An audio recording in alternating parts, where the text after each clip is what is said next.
So yun mga tropa, pagtapos natin magkain, ngayon, abis tayo dahil magsisimba tayo ngayon mga tropa pits kasi ang tagal ko na hindi nakapagsimba ng Sunday Mass tapos Tagalog Mass. Last Sunday nagsimba kami pero English Mass. So ngayon, Sunday Mass. Grab na natin ito, may isa lakas ito.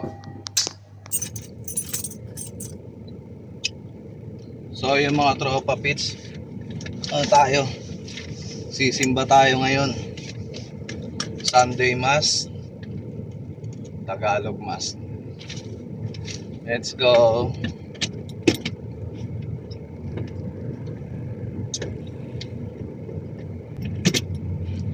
Medyo malapit lang naman yung simbahan eh.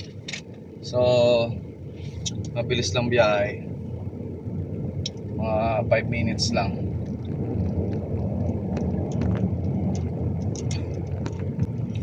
Maganda-ganda na yung lamig ng AC kasi nalagyan na siya ng gas.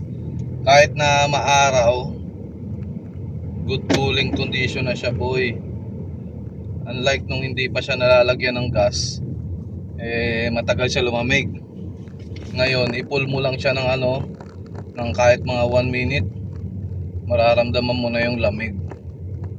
All goods din. Kasi sobrang init ngayon dito sa UAE. Kahapon umabot ng 50 degrees Celsius. So masyado siyang masakit. Yung susunod natin dito ipapaayos sa ating sasakyan. Yung fan niya. Yung medyo umiingay, pero goods pa din naman. Umiingay lang siya pag bagong start.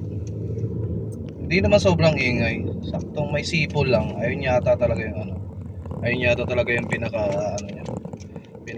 main problem na ito ngayon. Hindi naman siya major eh. Hindi naman siya major problem talaga. So magamit pa naman natin talaga na maayos.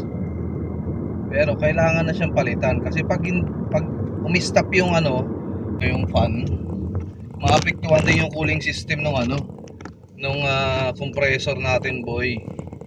So magkukos siya ng overheating. Minor gastos lang din siya, hindi naman talaga siya malaki. Anong inaasahan natin sa second hand na old model na sasakyan, di ba? 2009. So syempre expected mo na yan yung mga darating na problema dyan. Hindi na tuloy ako masyadong kita sa video, gumalaw. Wala kasi ang phone holder eh. Meron na pala akong phone holder kaso hindi ko siya ginagamit kasi masyadong mainit yung sikat ng araw, dumidikit sa salamin. So pangit siya. Daming mga Pilipino kasi Tagalog Mass ngayon eh. Pakita ko sa inyo. Dito ang simbahan.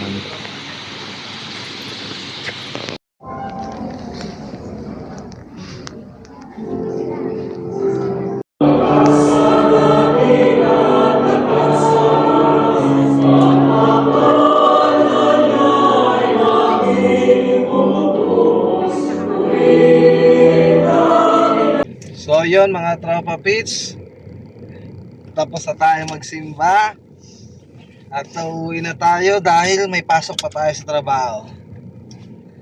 Alright, Agus. Thank you Lord.